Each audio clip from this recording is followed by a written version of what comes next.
5, 4, 3, 2, 1. It's time to count down reality TV's most talked about moments with Amanda Bella.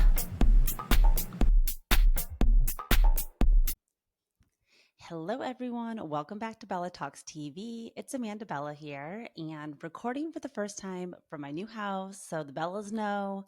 If you guys are wondering where I'm recording from, because every week it's different, I'm recording from my new house this week, so bear with me. We got the blur on, we're in the PJs, and I'm really getting used to our new routine, our new schedule, and just the things that we have going on this time of year and getting settled in this new house. So it's going to be very exciting, and definitely stay posted and be following me on TikTok, Instagram, all of the social media, and definitely on the YouTube, because I'm going to be posting more about like behind the scenes podcasting stuff as well, and behind the scenes event stuff. I have BravoCon news coming up, just lots of things you're going to want to stay posted on. So make sure you're following Bella Talks TV everywhere. And I want to get right into it today because I know I can be long-winded and I want to really make sure that I can get these rants and opinions out in an efficient manner every week for you guys. So let's get right into my OMG and my LOL of the week. So again, if it's your first time here, I'm going to do this every week. OMG, LOL, basically a moment of reality TV from the last week that has really been having me OMGing and LOLing like out here in these streets. So let's get into my OMG of the week because it's actually affecting, and you guys know I'm a Bachelor Nation baddie from day one. And I go back and forth with my love for Bachelor Nation. And when they originally announced the Golden Bachelor, I was one of the people that were like, I wasn't like against it, but I wasn't really for it. I was like, why are we doing this? This seems like a scam. It's like gimmicky. How are we going to be able to find like quality people in their golden years? But they knocked it out of the park. Now, Gary, the original Golden Bachelor, now he has kind of gone down in history for not being so great of a guy. Some rumors came out about him, about, his dating life after his widow had passed, in between the time that she passed and when he was the Golden Bachelor. Some stories came out there. Teresa, who he got engaged to on the show, she's fabulous and is a very hard worker. She's like a personal finance accountant, and she has been able to build up a huge business. And a lot of people were concerned that that's why Gary picked her, was because she's like a self-made millionaire. And, basically people were like wondering, well, they got married and they had a huge wedding that was on.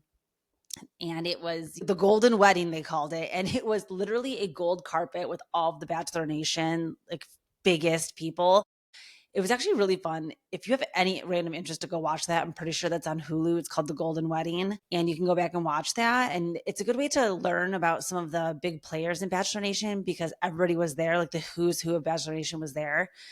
And that was a really interesting event. Anyways, they got divorced like 3 months later, and I think it was even like fully annulled. So the first season iteration of Golden Bachelor did not go great in the end. But then Golden Bachelorette was so amazing. Joan, I still think about Joan all the time because when I go through my favorites folder in my phone, I have a picture of Joan's mom that now I'm going to have to post this on the Instagram. So keep an eye out for this. It's hilarious. So at the end of every season of Bachelor, Bachelorette, whatever, they do a tell-all episode, which is basically their version of a reunion, where it used to be Chris Harrison, but now it's Jesse Palmer hosts. They bring back the cast. So you'll see like the 2 rows of all the people like sitting there, whether it's girls or guys, depending on the season. And then the major people that make it to like the top 4 all get to like be pulled up onto stage and have like what they call like the hot seat. Like they get to have like their moment to explain what happened on the season. They get to like usually reunite with whoever the lead was for the first time since they've been dumped. So, the tell-alls are a big deal. And they don't do them for the Goldens, I don't think. Am I remembering that right? No, I actually think they did do them for the Goldens. Oh yeah, that's what's making me remember this story is that I have this picture on my phone of Joan. I mean, this is true ADHD brain right here.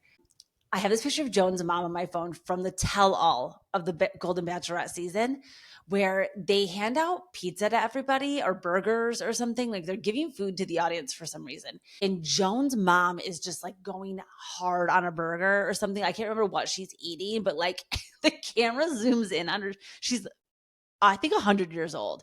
And she's just going to town on this piece of pizza or burger or whatever she's eating. I have to post a picture now, but it is so funny, you guys. It's just a random thing that lives rent free in my brain. Like, I can't remember what I had for breakfast, but I remember Joan's mom eating. So funny. So, anyways, this is all bringing me to my OMG of the week, which is that the new Golden Bachelor season has started, and they hired this guy named Mel, and he's not having a great kickoff because his first interview, I mean, he was not press trained at all. I don't know where they found this guy, but he is a past former football. They love to put a football, somebody who was like D-list, who played like 2 games or maybe never even played like in the NFL and just played college football. Like The Bachelor loves these people to either put them as the Bachelor or put them as the people competing on the Bachelorette. Like they just love a D-list athlete. So this guy was like some D-list athlete. I think he went to USC or something, college football. Then now he's like an athletic director or like a lawyer or something that has to do with sports, maybe a sports agent or something.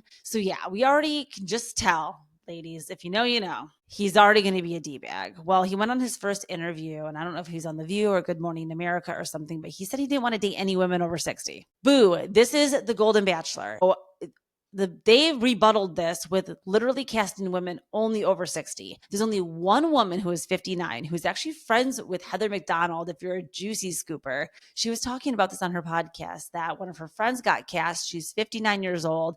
And she was saying, oh, my friend might win because she's the youngest on the cast. Now, this guy has like walked back his comments a little bit, and it is on, I believe, Monday nights. Sometimes they do a thing where they do Mondays and Tuesday nights for The Bachelor to kind of get it like kicked off. And then they go down to like one night a week. So I'm pretty sure it's on Monday nights, but go tune in to watch this guy inevitably make a fool of himself. I mean, I do want to see the journey now, because I wonder if these women, the golden women, don't fuck around. Okay. We talk about women being in your 30s, your 40s, you get that confidence. When you're in your 60s and your 70s, you're just really telling it how it is. So I appreciate these women. I think that they're going to like teach him some lessons and be able to really get him whipped into shape for this process, because he will become the most hated man in America if he's not able to pull it together. We saw how it went for Gary. So yeah, that's my OMG of the week, that he said that. Like, what the hell is wrong with this guy? And now, of course, I'm going to watch every second of it. It worked. Bad PR still gets you to watch these shows. Okay, so let's go over to the LOL of the week, which is, again, a little bit of bad PR. I have 2 that I want to split it into. So quickly, an LOL of the week that really made me chuckle is Danny from Love on the Spectrum from Netflix. She gave Trump the double bird on the response to him saying that Tylenol leads to autism. We know that everybody on Love on the Spectrum, it's a show following people on the spectrum, on the autism spectrum, going on dates, finding love. They have jobs. Some of them live alone. Some of them don't. Some of them, have extraordinary stories. Some of them have more simple lives. It's a spectrum. And seeing their responses, James also is Love on the Spectrum, huge. He's been on like all 4 seasons.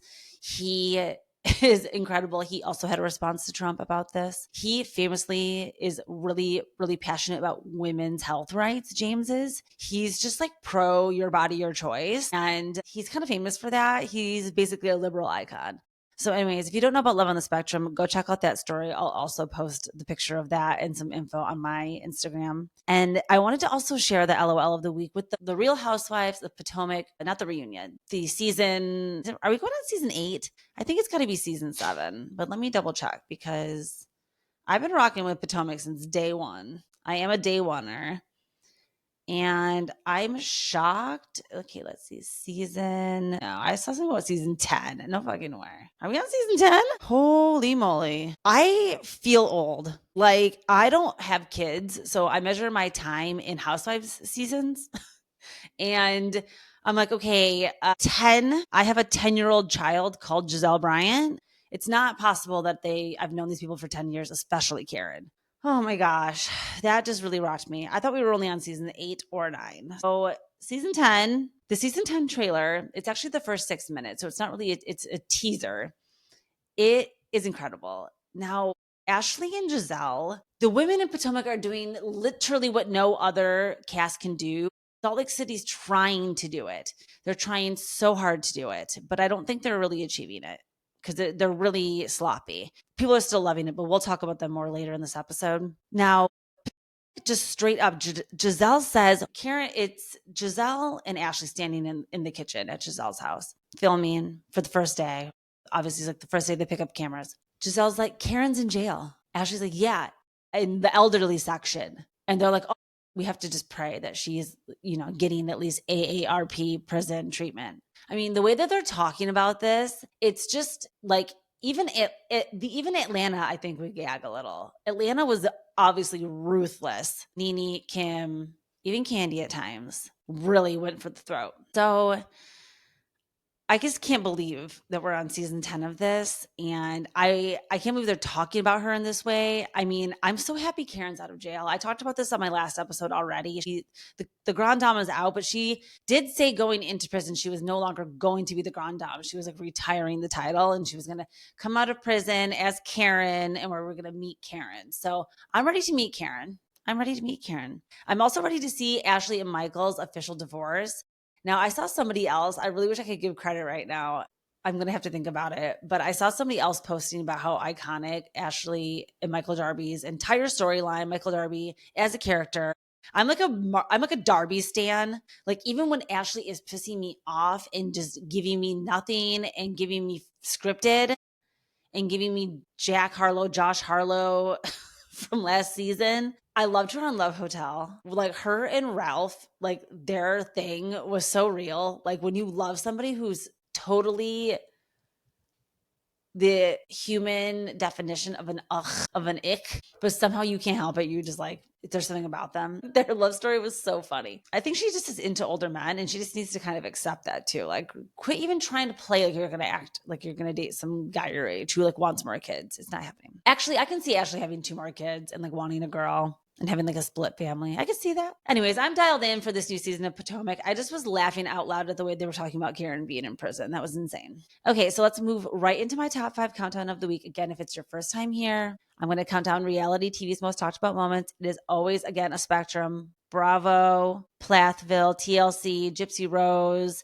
Jersey Shore, Teen Mom, anything Bachelorette, Bachelor Nation, Dancing with the Stars. Like, I talk about it all. So you never know what's going to be in my top 5 countdown. It does typically sway Bravo. This is a Bravo heavy show. So I'm just letting everybody know. Don't be surprised. If things that I don't get to talk about, usually if I have time at the end, I'll kind of do like a roundup. So my number 5 most talked about moment is the fact that they just released the BravoCon schedule yesterday.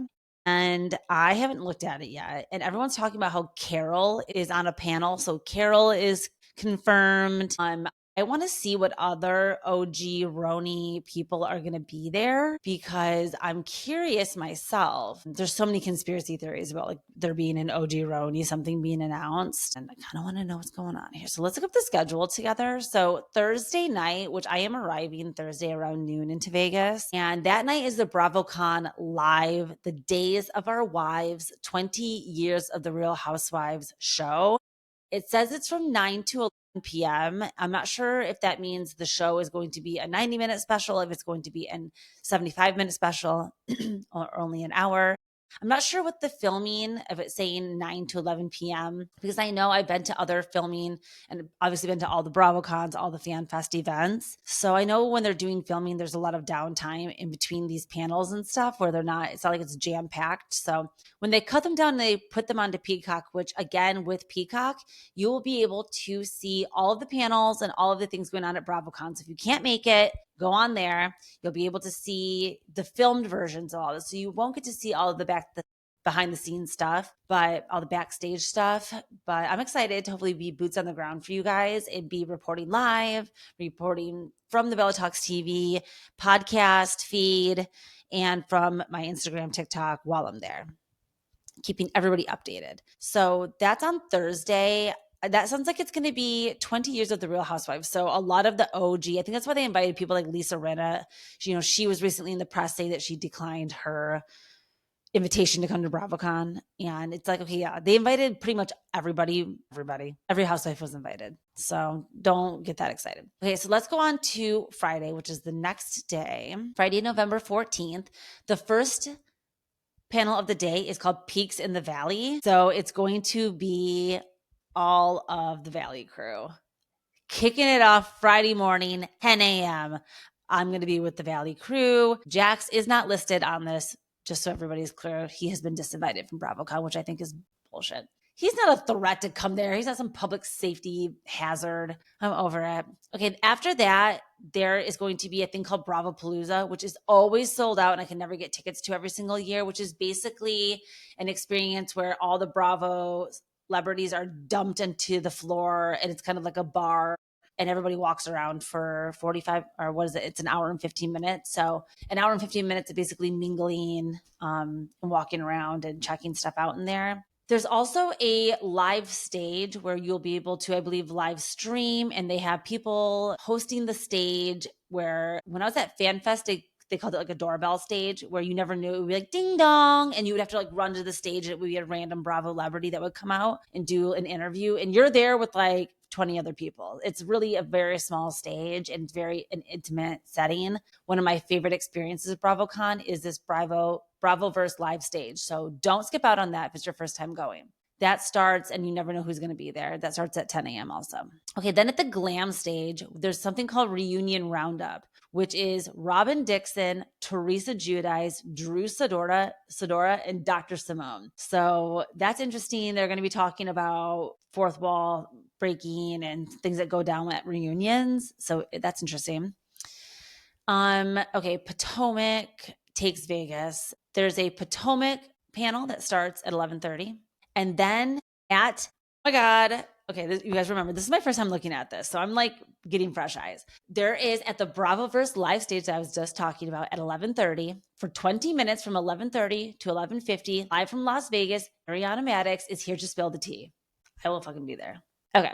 I will be there. Bravo Bachelorette Party. This starts at 12:15. It's Jasmine Good, Jen Pedranti, and Aisha Scott because they're all bachelorettes right now. That's cute. That's cute. I really like that they highlighted Jasmine in that. That's really cute. Okay, then Ask Andy, which is, of course, people in line asking questions to Andy. And this is moderated by Jeff Lewis. And I'm a long-standing love-hate relationship with Jeff Lewis, so I'm sure I'll be there for that. Bravo Opposites Attract is a panel that comes on. This is with Mary Cosby, Kristen Doty, Gia Giudice, Dr. Heavenly, Marisol, Tom Schwartz, Jessel, and Jesse Solomon. So they love to do these random panels where they just mix everybody together and just, it's like an unlikeliest of newfound connections. Never crossed paths pair up for bonding challenges. So that could be fun. That could be fun. That's a good, they picked good for that.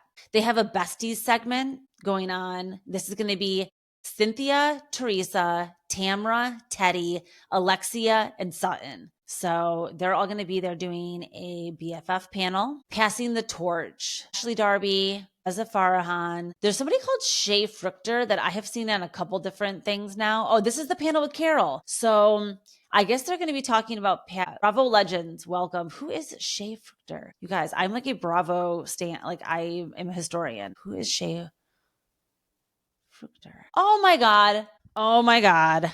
Oh my God. You guys know who this is? It's Shy from Next Gen NYC. They said, it says legends of Bravo. So my head was going to like older people. This kid is a fucking legend. If you guys watched Next Gen NYC, he talked, I think he had 3 to 6 lines the entire season. He came out the most liked person on the show. Shay Fruchter, Next Gen NYC.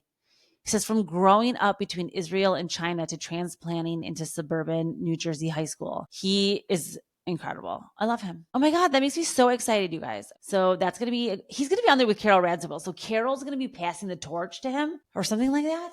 I don't know. Okay. Then there's the Beverly Hills panel. You guys know who's there. Kathy Hilton, Brie, Erica Jane, Jennifer Tilly, Kyle Richards, Bose, Sutton Streck, and Rachel Zoe. Oh my God, I'm going to be potentially meeting Rachel Zoe at BravoCon. Housewife to Housewife, a new lease on life. Teresa Giudice, Shannon Bedore, Alexia, and Camille. Camille's one of my least liked housewives of all time. They have something bougie, not basic. Ooh. Okay, bougie not basic, from private jets to one-of-a-kind couture, Patricia Outshul, Heather Dubrow, and Shimea Morton. I'm going to that. Then they have a battle of the sexes. I'm trying to run through these fast, you guys. This is only day one. This is all that's going on in the first day. Ariana Bierman, Riley Burris, Joe Bradley, Craig Conover, Gigi from Shaw's, who's recently been in the news, Gina Kirschenheiter, Steve McBee. Oh my God. Steve McBee, Molly O'Connell, who you guys, that's Molly from Southern Charm, the newer Molly, not Sally, Molly, Maddie Reese, Tom Schwartz, Jesse Solomon, Wes Wilson. That's going to be stacked. Battle of the Sexes. And Housewives. Okay, here we go. Housewives Party 1. This is at the live stage again. This is going to be Jen Fessler, who is a cockroach that will never die. She was never even a housewife. Lisa Hochstein, who I love. Margaret Josephs, who, you know, after spending some time away, I do miss her. I realized that, like, I wouldn't die for Marge, but I do appreciate her. And Alexia, who, you know, I love Alexia. Okay. It's actually going a little bit later. I remember last year it would end around 4. This year, it looks like it's going a little bit later. Bravo's editors panel. They have go behind the scenes with expert editors. If you're interested in that, that goes on at the glam stage at 4:30. Then they have the below deck captains and crew. Captain Jason, Hannah Ferrier, you guys, is going to be here. Joao, Daisy, Frazier, Ben Robinson, Chef Ben, Aisha, Captain Carrie, and Captain Sandy. So if you're below deck head, you're going to want to see that. They have the Jersey Boys, Joe Benigno, Ollie O'Connell, and Joe Gorga. They're giving them their own live stage segment. Because Nate and Danielle, I think, were invited to go. I'm assuming they were, but Nate Cabral is actually having brain surgery, another one. He's been having tumors. So keep him in your thoughts and prayers. I think he's in surgery like today. And then that night, that's the end of BravoCon for the first day. Then at night at 9 p.m. is the BravoCon Live with Andy presents the Bravos. So that's the night they give out awards, and they will be, you know, like kind of superlatives for everybody. So I'm not going to go through the next 2 days. That's obviously so much information, but that's just a teaser. That's just day one of BravoCon, what you can expect. If you want to see the rest of the schedule, you can go to .com/schedule and check it out. You can also get the app downloaded on your phone if you're going. Again, DM me if you're going, please. We're trying to get girls and gays. I mean, of course, if you're a straight guy going by yourself, honestly, hats off to you.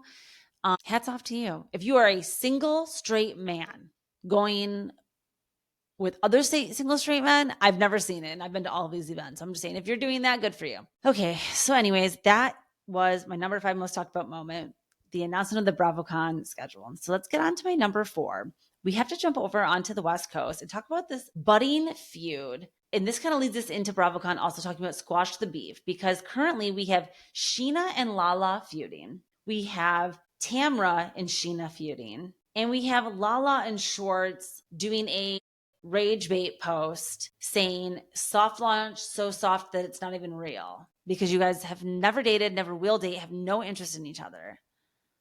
What are they even talking about? Schwartz is just going to all of a sudden be Ocean, be Randall. No. And the new kid, Sosa, is only 1 year old. He's not going to this is not happening, you guys. I'm sorry. I listened to Schwartz's podcast. I also met him over the summer. This kid is out in the streets, living his best life, might I say. But he's not stepdadding. He's not with sober Lala. No. So why Scheana and Lala are feuding? So it all began when Sheena's book came out. And she sent Lala a PR package asking everybody to post it to their social media. Lala claims she is a mother. She is a real person. She has her own life to worry about, and that she intended to post it on her own time. But because she didn't post the PR package in time, Scheana got mad at her and accused her of not supporting her book and not supporting her life. And Lala's response was, like, bitch, I lived life with you. Like, I live next door to you. I cry real tears with you. I live my life with you. So social media posts really shouldn't affect our life like this. This reminds me of when Taylor Frankie Paul got asked to go to the CMAs and none of the other girls supported her. And they were like, she's like, you guys, like, you know, she was mad. This is kind of, you know, Scheana is the TFP in this situation, because she's like, oh, you guys didn't post online, like congratulating me about CMA. And they're like, yeah, but we all texted you in private and we're like gassing you up behind the scenes. So wanting online public support is just so comes from a very insecure place. And I see some similarities in Scheana and in Taylor Frankie Paul. So I'm curious how she's going to do as a bachelorette. I talked about that on my last episode. Go back and check out last week if you want to hear me talk about more Taylor Frankie Paul bachelorette thoughts. But I understand where Lala's coming from, and it felt so good. She went on a little rant on her podcast, which she has rebranded her podcast from Give Them Lala to Untraditionally Lala. She has removed her brother as her co-host. Now, I should post a picture of this. I mean, I'm not proud of it necessarily, but it is some lore, some Bella Talks TV lore that I was a huge Lala fan. At the last BravoCon, I was stalking Lala, walking around to her booth. I was wearing a Send It to Daryl sweatshirt all weekend. Like, I used to love her. Okay. But we grow older and wiser, and we realize things. Now, she can also have moments of growth, and I'm trying to give her the space to also become older and wiser because she's listened to some advice already. And I don't want to say it was just me. It was me because I know it wasn't just me. But I left her a huge, like when you would give somebody an Apple review. Oh, I reviewed. I let her know everything I thought about Easton and why he shouldn't be on the show and just like where the direction she should take the show if she wants to really be taken seriously. And then, that was a while ago. I probably left that comment like a year ago. So it's not like all of a sudden she did this. But I think that when it sounds like her contract maybe was up and that she also needed to just change platforms or podcast, whoever she's signed with.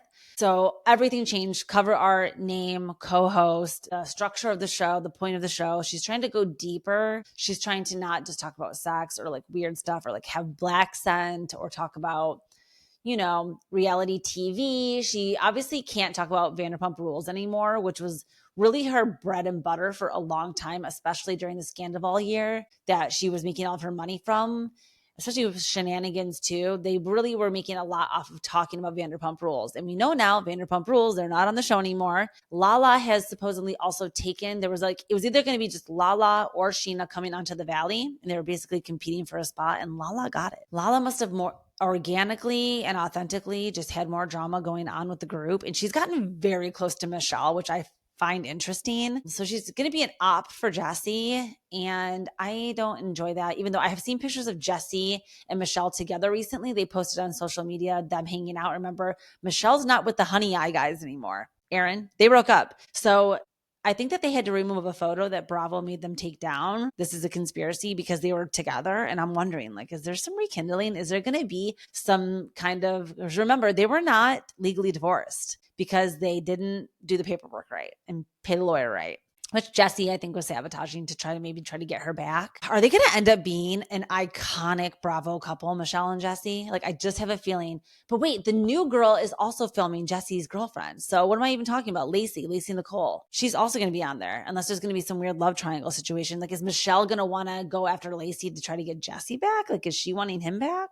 We're going to have to wait and see. So that's really my number 4 most talked about moment. The feud with Scheana and Lala, the Lala and Schwartz soft launch thing. And the whole reason why Tamra got dragged into this is because of Kiki Monique records with Scheana. And it's so funny. Like, I was standing Kiki and I'm still on Kiki's side, but I don't like the way that I don't like her relationship with Scheana in particular. I understand her intertwinedness, her organic, involvement in these circles in LA, but I don't like the Scheana bridge. That one seems, whatever. Now, because I think she has the serious show Reality Checked with Dorinda, it like kind of ties her in as a legitimate Bravo reliable narrator. Like, she's kind of employed by Andy. And she's kind of like a side character that is, she is not going to put out false information because her job and her livelihood literally depends on it.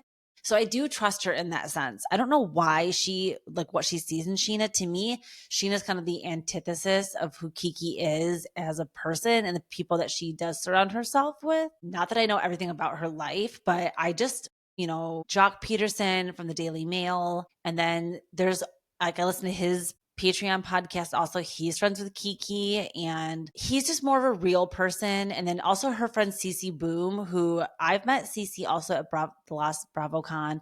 Just the way that they are, like I think West Coast people are just different too. I don't know.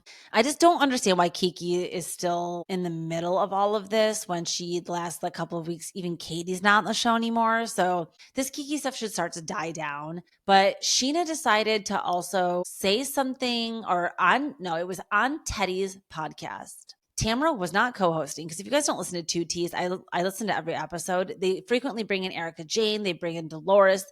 Tamra's out a lot. Like they have different rotating guest hosts.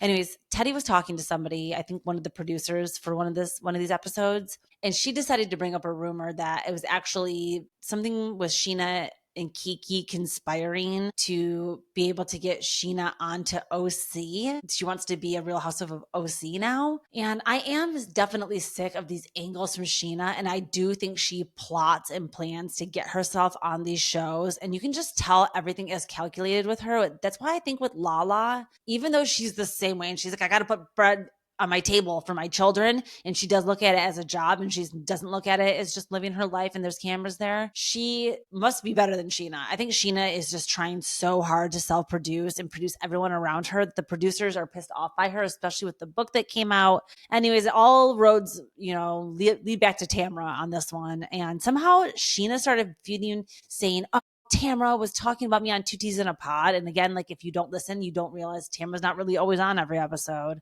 So Tamra wasn't even on the episode that Teddy was discussing these rumors. Teddy's not employed by Bravo. She's not on a current show. So she's allowed to talk about whatever she wants to talk about. And she brought up this rumor and I believe it. She brought up several other rumors too. And I can totally see Scheana and Kiki. I can see more Scheana sitting there and talking and Kiki just replying like, yeah, like kind of being a yes man because, she works with all of these different people in the Bravo circles. And as much as she wants to protect her reputation, she does want to stay. If she didn't want to have that life, she wouldn't be involved in all of these circles. So she obviously wants to be included and be doing what she's doing. But she basically... yeah, Scheana just got mad at Tamra for saying that when she should have been mad at Teddy. Now Tamra's like, keep my name out of your fucking mouth.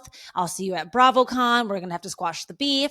There's going to be a line of like 25 people having to squash beef with Scheana. And Sheena's not even on a Bravo show, so I don't think she should be there. But bad press, good press, villains, all of this, rage bait is good for Bravo and BravoCon. So let's move on to my number 3 most talked about moment, because again, it's kind of tying into number 2. We're going to keep talking about Tamra here. Just want to briefly talk about the fact that they've released the audio from the rumor of her sleeping with the 98 Degrees guy, Jeff Timmons, which I actually don't think it's him. They said Gen X. That's way more of a millennial person. Emily Simpson, I think, was really excited when she heard who it was. Or was it Heather? Heather was like, yeah, it's Gen X. Of course I know. Heather wouldn't know. I don't really think about Jeff Timmons.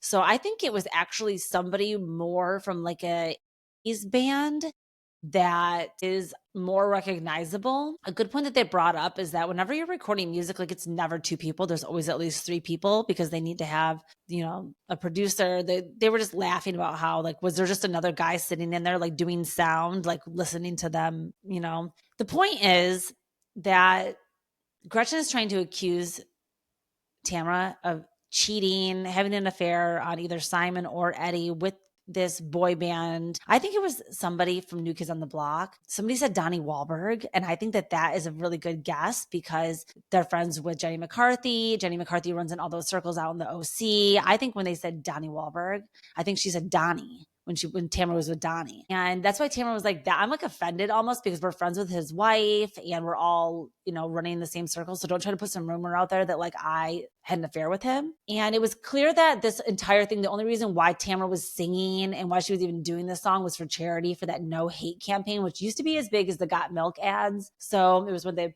would put the tape over the mouth. They had the words "No Hate" on their cheek and every celebrity did them. It was for gay pride basically. And like, to not say hate speech towards not just gay people, but any minorities. And it was like a no hate campaign. It's anti-bullying. It was all for a good cause. It's just very clear. Gretchen's still flopping. Slade is a very scary and manipulative side sniper, holding on to a lot of pain and resentment for many, many years. And the fact that they blame her for all of their downfalls in life is bananas. Like, they take no accountability for their own lives, for themselves. And I'm just over it. So the release on this of the SoundCloud of the audio was comical. Everyone was mad that Tamara says the R word in it. You guys, this was like 15 years ago. I hate to tell you, everyone was saying it back then. I was just somewhere yesterday where someone I know said it. Like, I don't condone it, but it's not like she said the N word. That is, I have to, whatever. I'm not getting into a conversation about what's worse. It just, for its time, it was still inappropriate, but it was more socially acceptable back then. So I don't want to hear it. Let's move on to my number 2 most talked about moment of the week. Let's talk about Brittany Cartwright. Date night, shots on shots, sparkles. You guys, if you don't listen to Ryan Bailey, he does the best impression of Brittany Cartwright going shot, shot, shot, shots.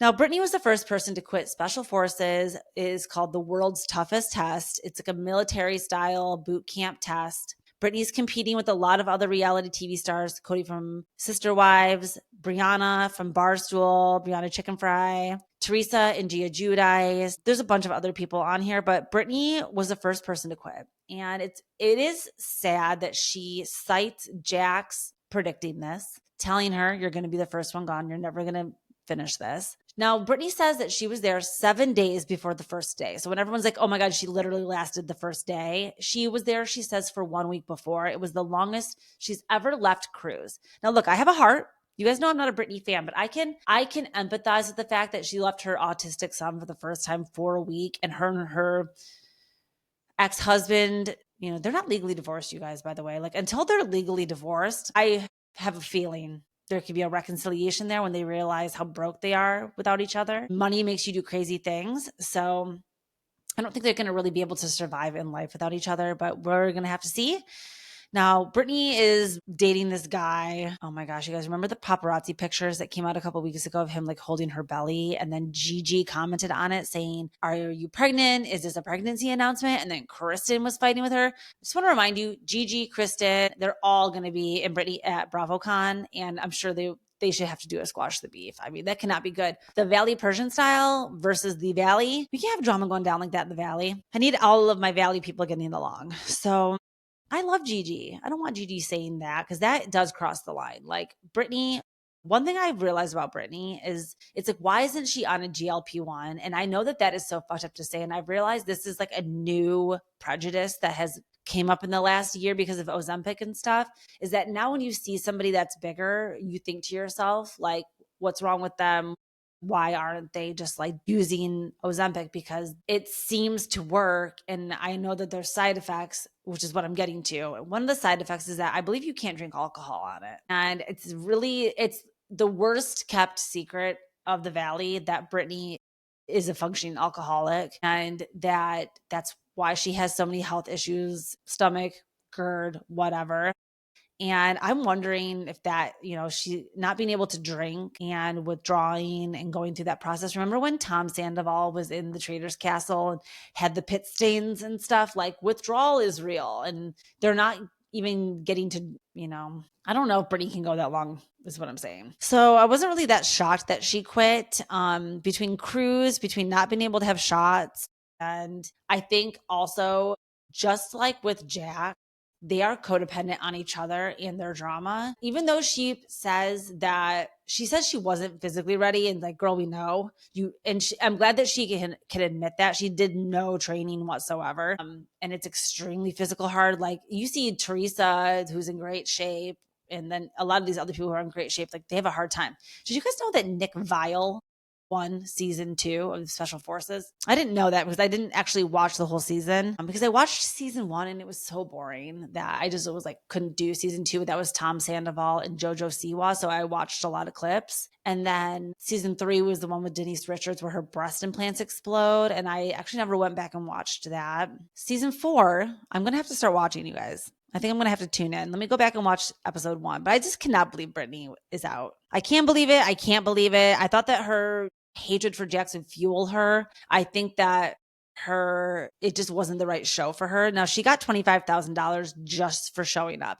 They all do. It's a flat fee. I think they get paid for like their first week because they go through safety training. So for them to relocate, do the safety training, all that stuff, if you complete that, you get a $25,000 bonus. So she went, she got a check. I think if you complete the show, you must get more. You must get like a filming for each episode bonus on top of that. But she at least did go and make some money for her family. Can't hate on that. Okay, so let's move right on to my number one most talked about moment of the week. You guys, I'm doing really good this episode. My number one most talked about moment of the week is the new season of The Real Housewives of Salt Lake City. So I talked about this a little bit last week too, I believe, just kind of getting into the beginning of the season and how I didn't really like the premiere. But now we are on to episode 3, and I have to say it's heating up, and I'm liking Bronwyn being kind of this dark horse that's kind of coming out of the woodwork because she had a really bad season last year. It really was bad. She came out looking like a liar. There's a lot of Lisa Barlow stands. Every franchise has one. Teresa, Tamra, Adriana, could also be like Alexia. I mean, these like polarizing characters, like Ramona was one where people are either loving her, standing her, live and die by every word, or they hate them. So Lisa Barlow is becoming like that. And it's like 50-50 down the road. I see a lot of people turning on her. But the gout dick sucker comment, I mean, it has been 3 weeks now, and every single day, it's all I hear about. That's why I had to make it my most talked about moment of the week. It's like the most talked about moment of the month, this gout dick sucking comment. People found this to be the most iconic read of the year. Now, I don't know if it's just because they love Lisa, if it's like the Lisa stans, if it's just the fact that her mind went there, if they're just like, we saw the way that she can go there. Like, do you guys not remember the rant that she had on Meredith when she was like, she fought to have in New York, piece of shit, garbage whore? Like, that was really who Lisa is. So we've seen this for seasons. So when she goes to places like that, when she's in these fights and she's like, dick sucker, everyone's like shocked and gagged. And it's like, I don't know. To me, it almost is a read. I don't know. I am just going to I appreciate Lisa as a housewife and what she's bringing in. Like, we all need a villain. Every season needs a villain, but she's flopping, right? Like, I don't know. You guys let me know in the comments and the DMs, like, what's going on with Lisa this season? I also have a huge question about how she was able to reshoot her confessionals, because you guys know how she had like the wonky eye, and I think she had a black eye, which was from either some procedure she had done. She must have been scheduled to have to do her confessionals, and they were probably like, you got to film them anyway, put makeup on it.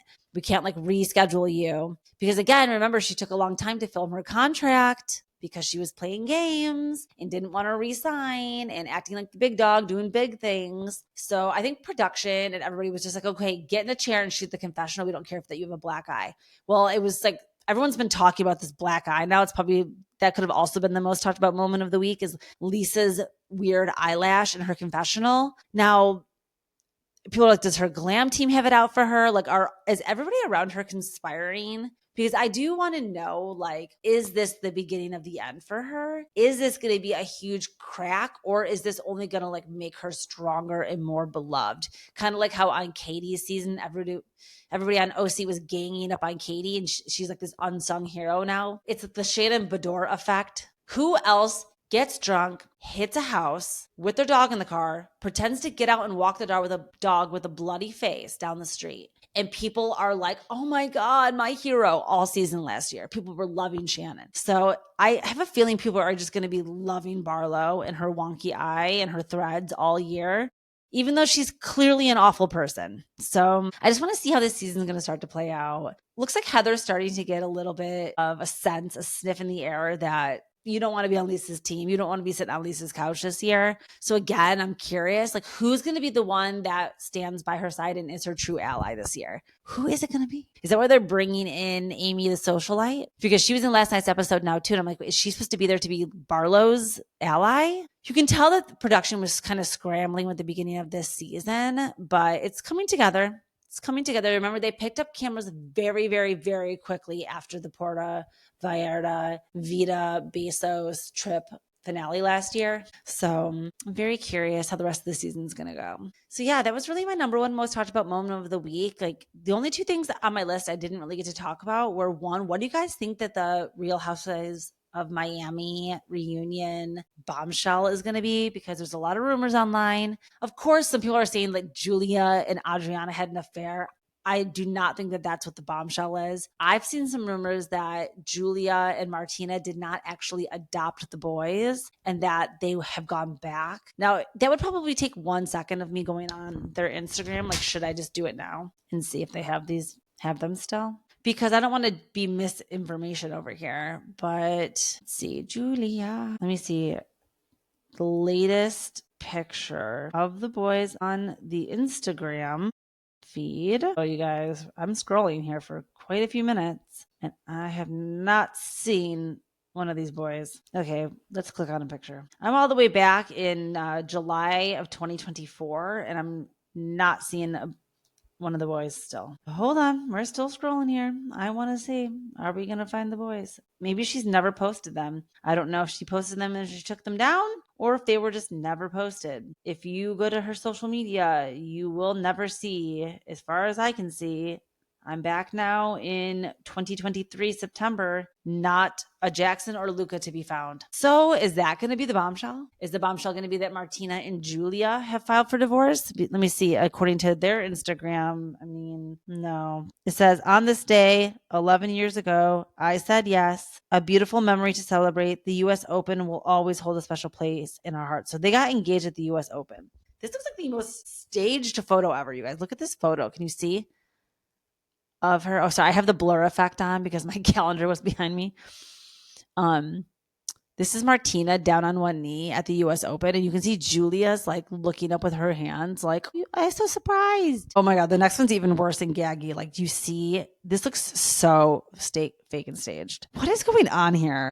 I'm going to need Snarkbait Pod to do a deep dive on Julia and Martina. I'm going to write them. Maybe I'll do it for an episode because I need a deep dive. Okay, so that was one question I had for the Miami bombshell. What else do we think happened, you guys? It could be that Larsa and Jeff are married, engaged, right? We predicted a very quick engagement from them. It could be, I heard a rumor too, this could be one of a potential bombshell, that Stephanie quit on stage. I think this could be true, you guys. I think this could be true.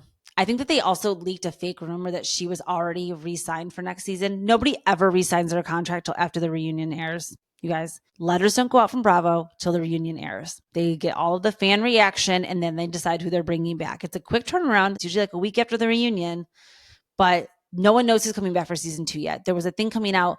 Adriana, Kiki, and Julia, they said, we're going to all be fired. And Gertie, all 4. And that Larsa, Marisol, Alexia, and Adriana were all going to come back or something. All rumors. Those are all rumors. None of that is true or confirmed. I believe Stephanie, I know they said Stephanie was coming back for next season. I believe there's a chance that she's going to quit because you guys remember, Housewives has now turned into the dirt game. Like, I think for a long time, it was just like naturally bringing things up on camera, like Camille bringing up, but now we said it about Taylor Armstrong. You know, this has been going on in Housewives for a very long time. Like, okay, you guys, there's something going on in your personal life that you're not talking about on camera and we have to bring it up. So let's do it. And I think something that they're not happy about with Stephanie is that she really pretended like her life is perfect season 1, which is what every housewife does. Season 2, if you stick around, if you're strong enough, you're going to get the sophomore slump. Everyone's going to come for you because they're going to say you didn't really share shit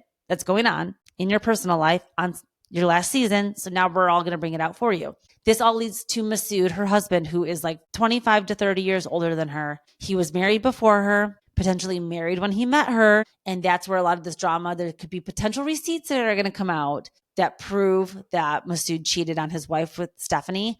And if these are brought out at the reunion, I can see her being like, I don't do this. I'm out. I'm too rich for this. I'm out. Taking my Birkin and my private jet, and I don't need to be part of like my family getting smeared. That's the name of the game with Housewives. Are you willing to have your family name and personal reputation smeared for the sake of our entertainment? If you are, you will get money and fame as a Bravo celebrity. If you're not willing, like Paige, respectfully dip out. She said, I'm not going to tell you guys I have a boyfriend, and I'm not going to share it with everybody because I want to have a relationship. She went through the relationship with Craig. Now she wants to date somebody in real life off camera. She wants to really have a real relationship that's going to lead to kids. I think she really wants to be a mom and be married. So with Joe, her cup of Joe guy, now I say he's basic. I'm sure he's still very successful, but he's not on television, which is the main key. And she wants to live a normal life. She got off of television. So she never has to tell us she's ever dating this guy until she decides to. So yeah, that's pretty much it. If you guys aren't watching Dancing with the Stars, I'm still Team Whitney. And yeah, I'll leave you guys with that this week. I love you all. Thank you so much for tuning in. Follow Bella Talks TV wherever you listen to your podcasts. On social media, share, rate, review, give me 5 stars, show me some love, and I'll see you guys next Wednesday. Ciao, Bellas.